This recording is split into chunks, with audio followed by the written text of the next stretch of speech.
of the excerpt from the Phaedo is perhaps the most important, I think. Um, it Even if the men in the room with Socrates concede what has already been proven, this notion that things come from their opposites and that knowledge is recollection, they want a more comprehensive or maybe a more direct argument that the soul is just not the kind of thing that can die. Now, even if we grant that there is something like reincarnation, that is not in itself a guarantee that the soul can never die. It just means that the soul can come back. Maybe it comes back a few times and inhabits different bodies and then goes. Socrates has to make a more direct argument that the soul it just is not the kind of thing that can die. There's an aspect to us which is impervious to death. If we start here on page 9, Simmias says something interesting, which I think sort of sums up the feeling in the room with Socrates. He says, "I think," said Simmias, "that Cebes is satisfied, although he is the most incredulous of mortals. Yet I believe that he is convinced of the existence of the soul before birth." Now that was what the previous argument about recollection was meant to establish, that our souls existed before birth. But that after death the soul will continue to exist is not yet proven, even to my own satisfaction. I cannot get rid of the feeling of the many, to which Cebes was referring, the feeling that when the man dies, the soul may be scattered, and that this may be the end of her. That is the point that Socrates has to address directly. For admitting that she may be generated and created in some other place, and may have existed before entering the human body, why, after having entered in and gone out again, may she not herself be destroyed and come to an end? So what does Socrates have to prove? That the soul is not the kind of thing that can be destroyed, that the soul is not the kind of thing that can be scattered. The body can be destroyed. We've seen it happen, unfortunately. It's the most common thing of all, seeing bodies destroyed. Body can be scattered. In death, it is scattered. We go back to, or we dissolve physically, right? Eventually, we decay and dissolve. Why would we think that the soul is any different? Why would we think the soul is not destroyed, that the soul does not scatter, is not scattered after death? Well, we'd have to establish that the soul is not the kind of thing that can be scattered, that can be destroyed. If you look on page 10, really Socrates sets up what the argument is about. He says this: "Must we not," said Socrates, "ask ourselves some question of this sort? What is that which, as we imagine, is liable to be scattered away, and about which we fear? And what, again, is that about which we have no fear?" That's very important. When we think about things scattering, being destroyed and annihilated, what kind of things are we talking about? And is the soul that kind of thing, or is it another kind of thing entirely? That is, it may be that we're talking about things of different sorts. Is the soul that which can be annihilated, can break apart and dissolve, like we know the body can? He goes on page 10 to say this, which is also very important. He says, "Now the compound or composite may be supposed to be naturally capable of being dissolved in like manner as of being compounded. But that which is uncompounded, and that only, must be, if anything is, indissoluble." That's a very key premise that Socrates makes. An assumption that he makes is that the kind of thing that can be dissolved and scattered must be compound or composite. That is, the kind of thing that has parts, that is made up of parts, because it's those parts that separate in death. Is the soul that sort of thing? Which is to say, in a way, does the soul have parts? Does it make sense to think of the soul as having parts? And of course his argument is, no, it doesn't. That argument begins by reference to the second argument there. Again on page 10, Socrates says, "Then now let us return to the previous discussion.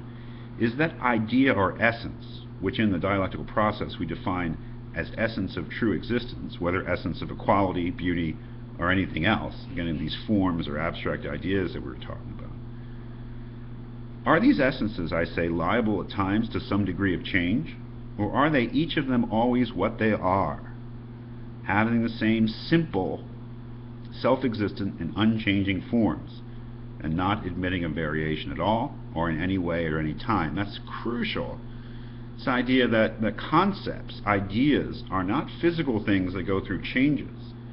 Concepts are ideas, like the concept of equality, the concept of beauty, the concept of the good, the concept of the just.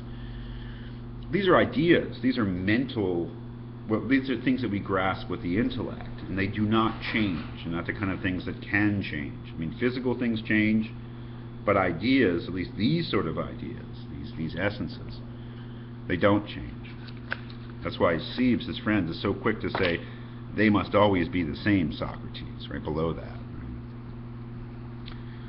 Think of the concept of equality. Think of mathematical concepts like the concept of a triangle, or the concept of greater than and less than, or the concepts that are involved in the Pythagorean theorem. Do they change? Do they go through changes? On the face of it, no, they don't.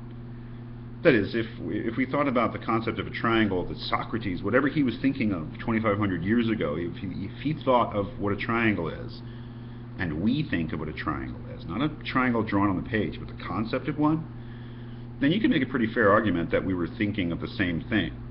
And that would imply that the essence or form or idea, basic idea of a triangle doesn't change.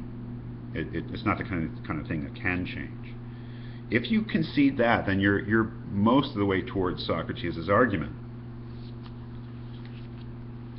Now, these things that we grasp with the mind, he says, are invisible as opposed to the visible things. Excuse me. It's always good to smoke during a class about death. It sort of, fits the mood. So you'll excuse me about smoking. It's bad. Don't do it. The reality consists of those things which we can see, and see should be also, hear and touch and smell and taste. The world of nature around us that is changing and is compound and composite. But for Socrates, reality also consists of things that don't change. The simple things that don't have parts. The idea of beauty, the idea of equality. And we're really talking about mathematical, not political equality or social equality, but the root notion of two things being, equal, being identical to each other. That these things are invisible, yet they don't change.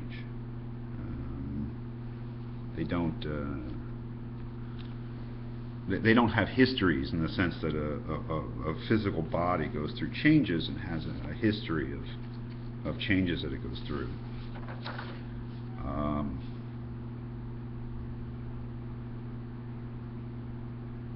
And the question is, how do we know these invisible things?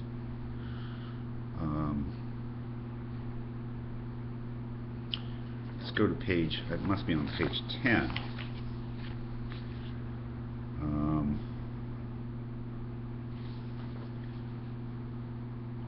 At the bottom of the page, talking about the visible, he says, "And what would you say of the many beautiful, whether men or horses or garments, or any other things which may be called equal or beautiful?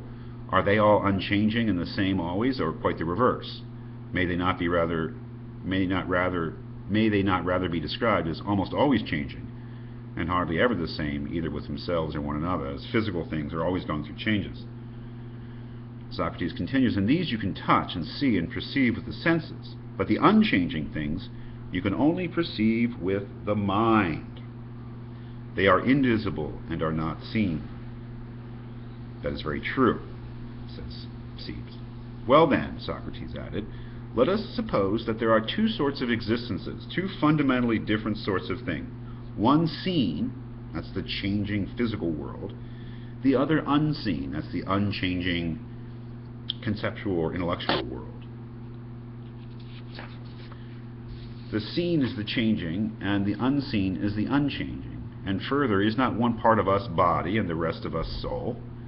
And to which class may we say that the body is more alike and akin? And as Sieb says, clearly to the seen, no one can doubt that. So we see, we sense, we experience the material world with or through our bodies. The material world is changing and always in flux, and so are our bodies. So that sort of makes sense. We see the composite world through our composite bodies, and when we die, those bodies disassemble and scatter.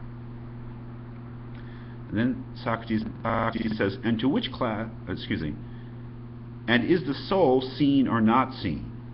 And by seen and not seen is meant by us that which is or is not visible to the eye of man. And what do we say of the soul? Is that seen or not seen? And Sieb says not seen. Then the soul is more like to the unseen and the body to the seen. You can see where he's going here.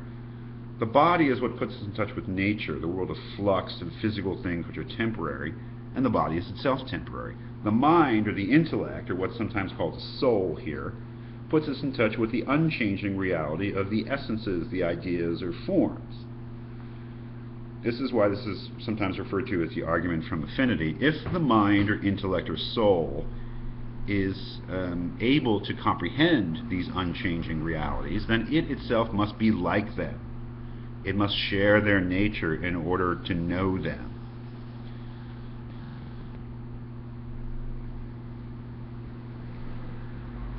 And you can see that the conclusion here is that if the soul or the intellect is able to comprehend these unchanging realities, then it itself must be like them enough to know them, and therefore that it itself is simple and unchanging, and exists in a different way than the body exists. Socrates says on page 12, he says, then reflect, Siebes, is not the conclusion of the whole matter this, that the soul is in the very likeness of the divine and immortal and intelligible, that which is understandable, and uniform, that is something which is completely the same with itself, and indissoluble and unchangeable, and the body is in the very likeness of the human and mortal and unintelligible and multiform and dissoluble and changeable. Can this, my dear Siebes, be denied? And what this indicates is that the body, of course, will die, it will dissolve. But the mind is a different sort of thing. The soul, what we're calling sometimes the soul, is a different sort of thing. It's not the kind of thing which is liable to be scattered, which is liable to be destroyed. Only physical things can be scattered and destroyed, an understanding of what that is. But the mind or soul is not a physical thing. It is an invisible, unseen thing which can grasp the invisible, unseen realities of the essences or forms. And that really is, the end of the argument there, and we can see that Socrates has arrived at what is a very similar, I think, conception of human nature, really. That we find in the Bhagavad Gita, that is that we live in a world of appearance and sometimes illusion, and that is because we have bodies which are temporary. We come to know nature through the senses, but there's another part of us, the self, the soul, the intellect, the part that can think, the part that can grasp the true nature of reality, and that this part of us is enough like that unchanging part of reality that we can be confident that it itself is eternal, just as the truth that it is able to grasp is eternal.